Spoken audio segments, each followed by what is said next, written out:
right, so welcome to Changing Behaviors, One Culture at a Time. Everybody's a little bit more awake now. So there are two young fish that are swimming along. And as they're swimming, they encounter an older fish. And as they're crossing paths, the older fish says to the two younger fish, "Good morning, boys. How's the water?" And the two younger fish just keep swimming. And then a few minutes later, one of the younger fish turns to the other and he goes, "What the hell is water?" So this is what culture is. It surrounds us. It's so ubiquitous. It's the water that we swim in that we don't even see it. And yet it shapes our behaviors in ways that we could not possibly imagine. And so while we often will say that we are creatures of habit, I would venture to say that we are more creatures of culture, are we not?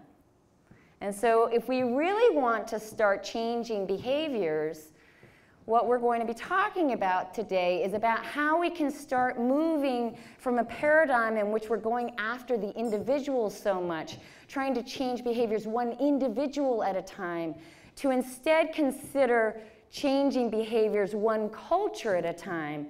And then we're going to actually talk a little bit about how you can put this into action. So that's our agenda for the next 45 minutes. So let's start first with changing behaviors one individual at a time, and this is what we've been doing. So this is kind of our standard protocol when we're getting ready to do wellness. We start off with some type of assessment. So what are those assessments? Okay, so we're measuring things like BMI, so we do some kind of a biometric screening perhaps, or perhaps we'll do a health risk assessment, and then that's followed up by some type of feedback. So this might be an online report, this might be a call from a coach, and then that's followed up by some type of program, lifestyle management program or disease management program. So can you give me some examples of some lifestyle management programs? What was that? Okay, pediatric weight control program, great. What else? So nice and loud so I can. A pre-diabetic program. Okay. Controlled exercise. Great, so a pre-diabetic program to help control weight and also to get people exercising. Terrific. Okay, so it could be any of these different programs that are out there. It could be a Weight Watchers program, it could be a walking challenge, it could be a lunch and learn. These are all the types of programs. And then of course we've got lots of incentives and increasingly penalties to try to move people down the line. So the question is this working?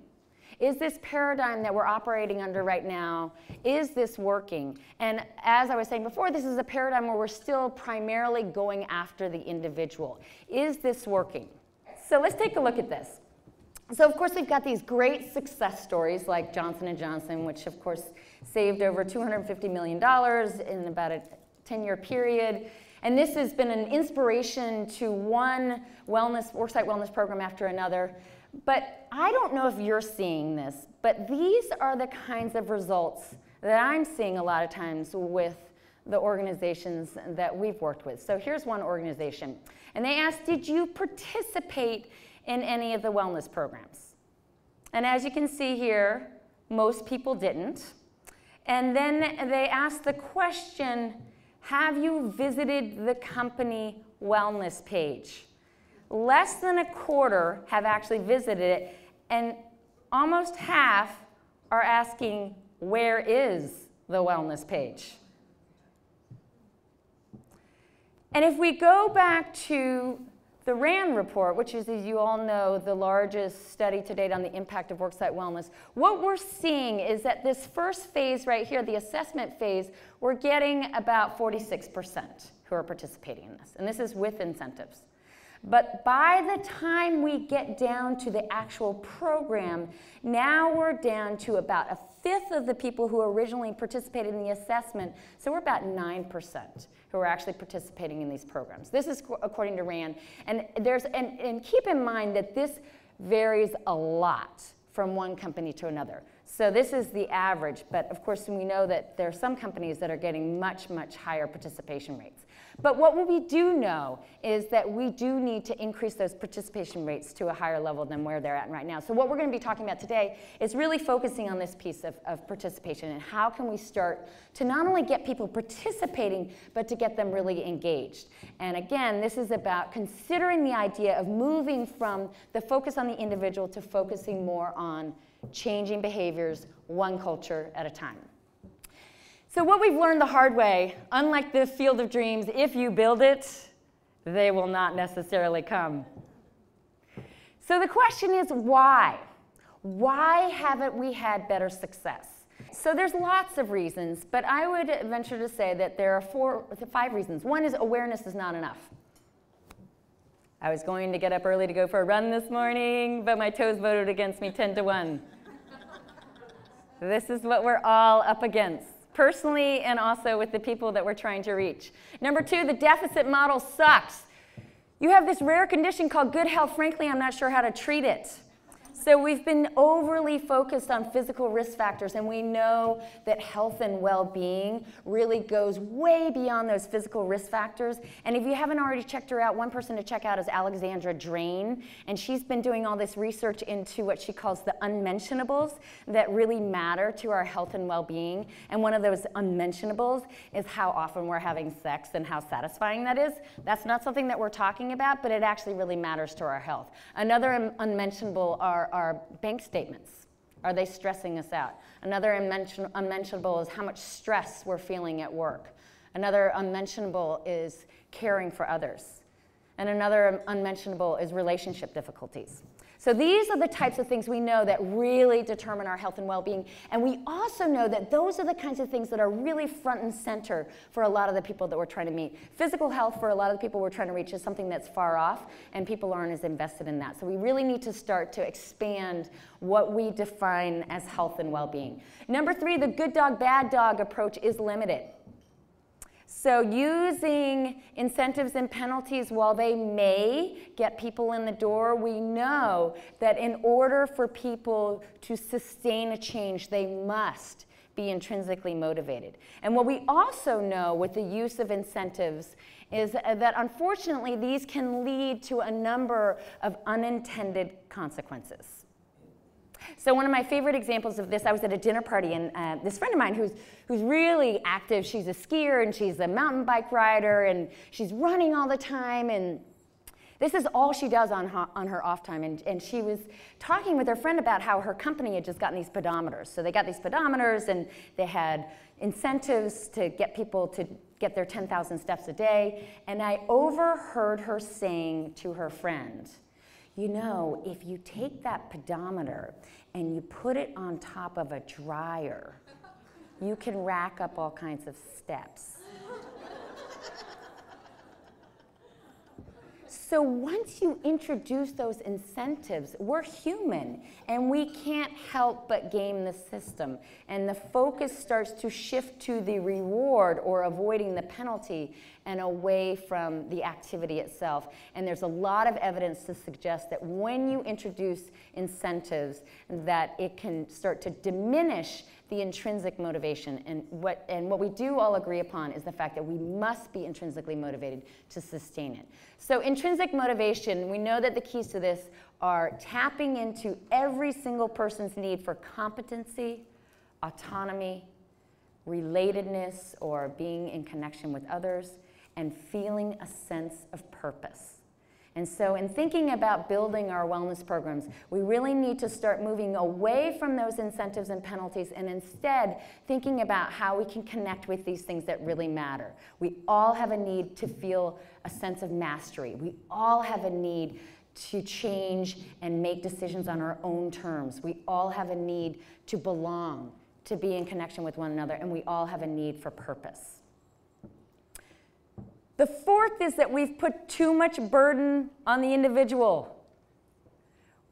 We've been looking at this as a solo game for too much. And the problem is,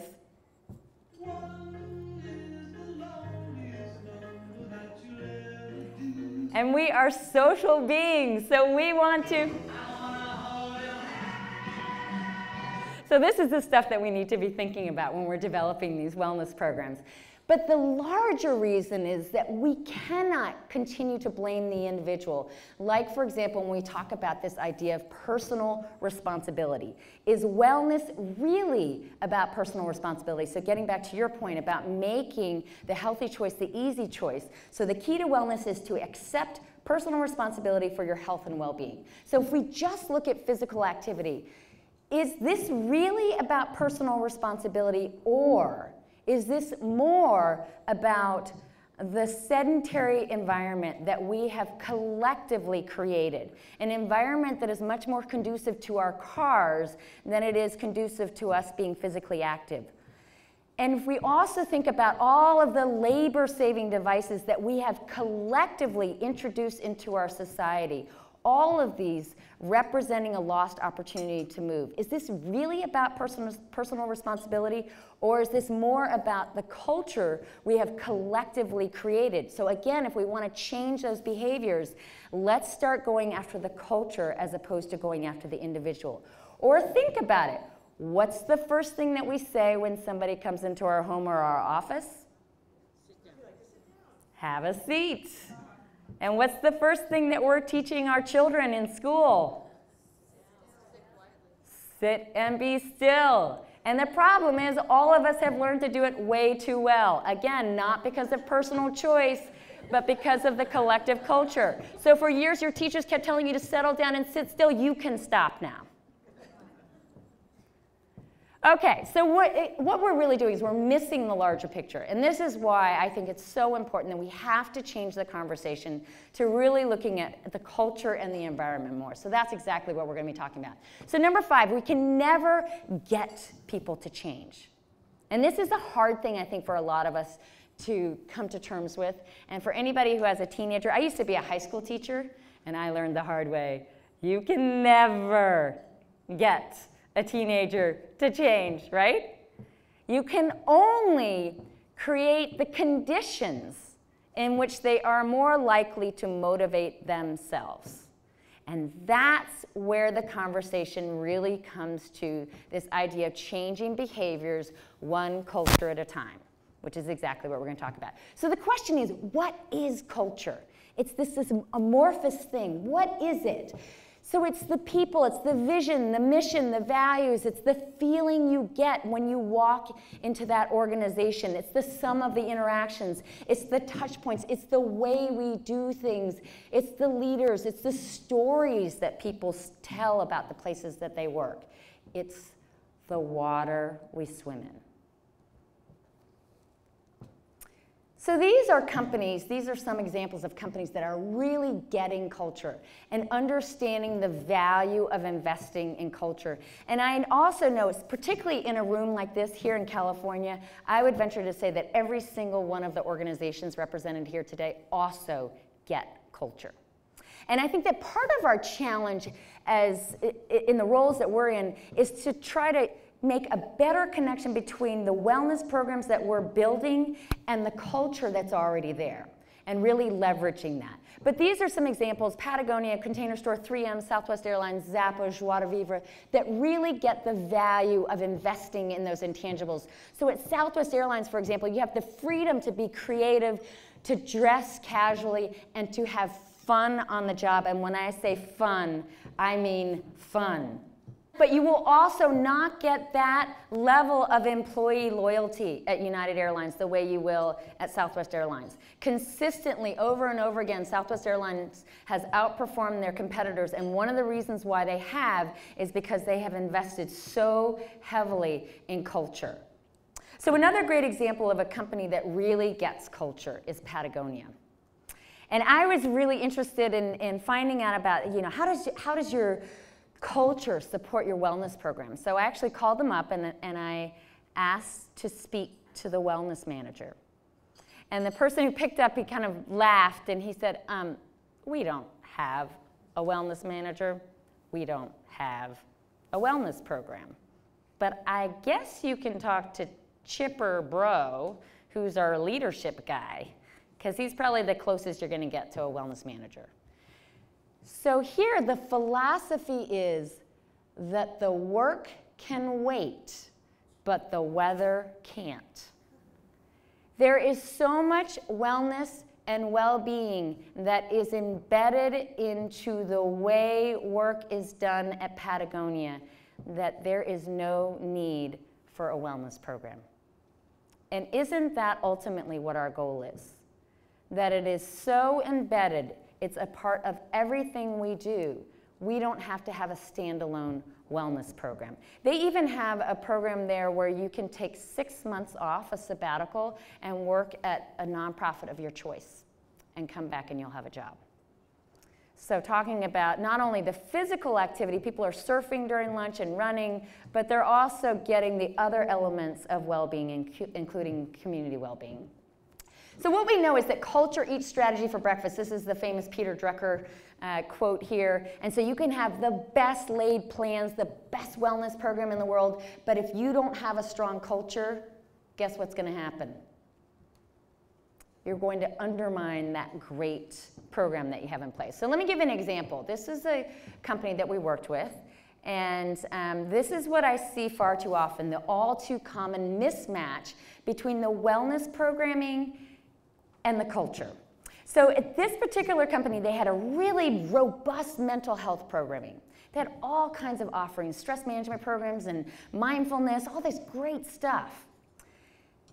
But over the course of the time, over these, I conducted a number of focus groups, and invariably, in one focus group after another, the topic that kept coming up over and over and over again was the fact that in the employee break room, the TV was stuck on CNN and they could not change it.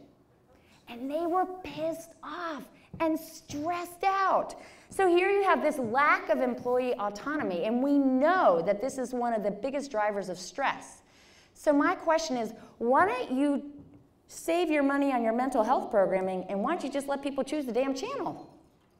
So that's where we're going to start to really get change again, if we start to really look at those cultural drivers that are diminishing our health and well-being. And if we go back to that earlier example of where is the wellness page, so they asked, if you chose not to participate in the wellness program, why not? And this is true story. Check this out. Coworkers took the fun out of it. This is a workplace of manipulative, conniving units run by a power group of insiders. And then all caps, I do not want to work out with employees at work, only with family and friends. So this is not a wellness issue. This is not about the strategy of the wellness program. This is a culture issue. And if the company really wants to make more progress on the health and well-being of their employees, they would be better off addressing their culture first. So what I'm here to suggest is that there is an easier way, and I kind of discovered this by accident. So I was brought in, this is a large medical provider. I was brought into a department, and I was asked to deliver a 6-part workshop series that Motion Infusion had developed, and this was a framework for change. And the biggest outcome from this was that the chief of the department came to me afterwards and he said, you know, I have never seen people interacting with each other the way they did over the course of those 6 workshops. And so we have some major work performance issues here. We have some issues around absenteeism, we have some issues around teamwork and employee engagement. So would you come back and would you work with us on a work performance initiative? So while this was ostensibly called a work performance initiative that was really targeted at changing the culture, what I discovered was that in that work performance initiative, there was more wellness happening than in the wellness initiative. So on a physical level, these are all the different action items that came out of that work performance initiative. They decided that they were going to start every morning with a morning stretch. They decided they were going to start holding standing meetings. They decided that they were going to start to address some trust issues with, and some stress issues with an appreciation campaign and a buddy system. In terms of career and financial well-being, they decided that they would start working with each employee in the department to develop meaningful career development plans.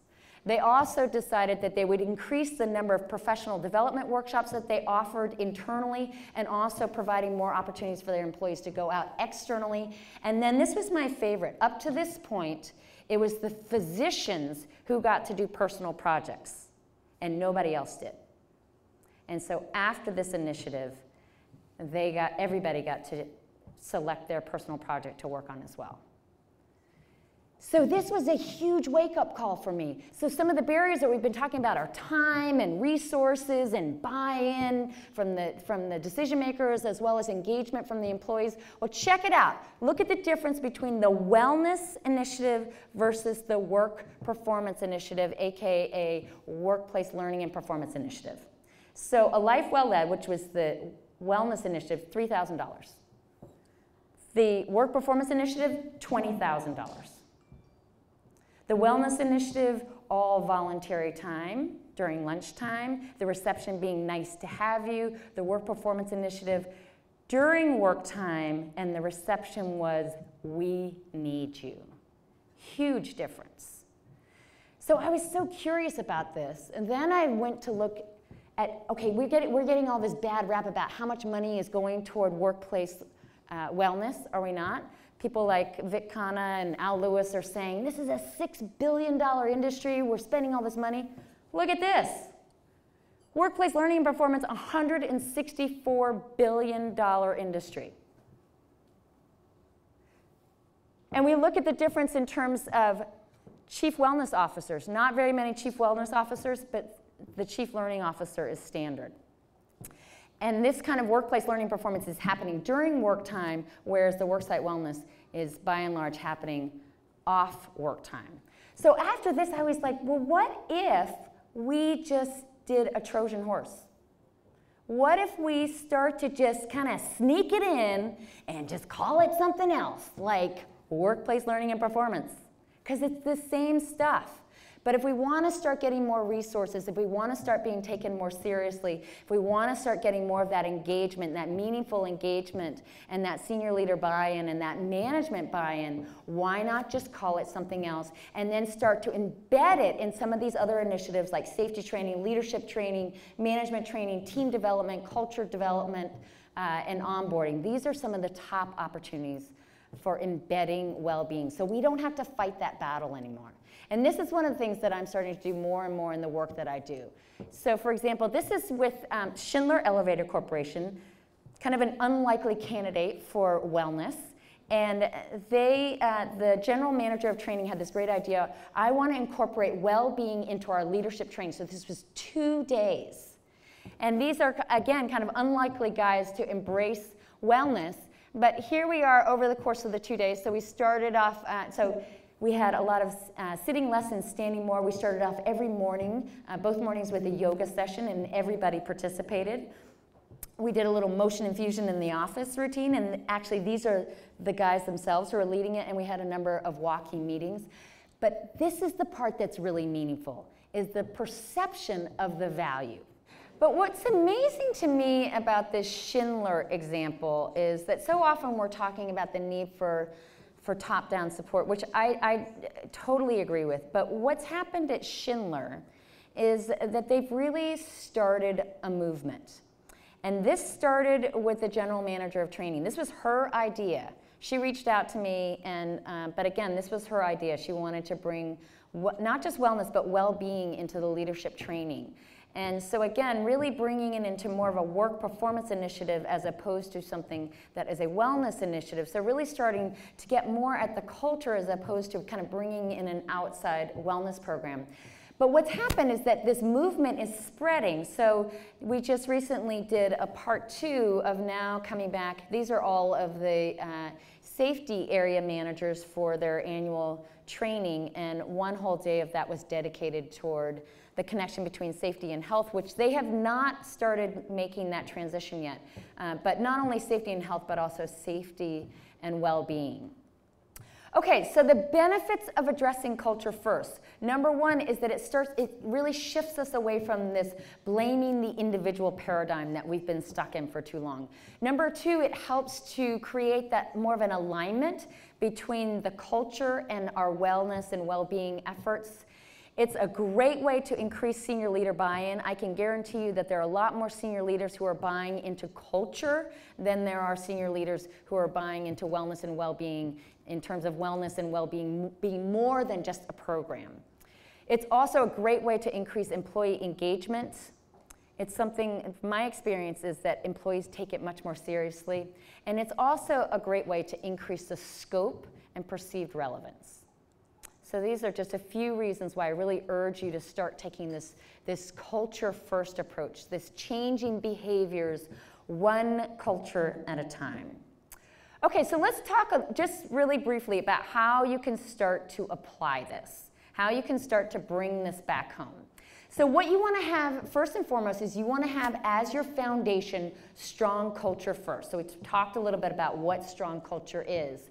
And basically, it's moving from a have-to culture to a want-to culture. How can you start to build a culture that is more of a want-to culture as opposed to a have-to culture? And that's really about tapping into those intrinsic motivators, which, again, competency, autonomy, relatedness, and sense of purpose. And so, again, this really starts to move the company toward a more proactive stance as opposed to a reactive stance.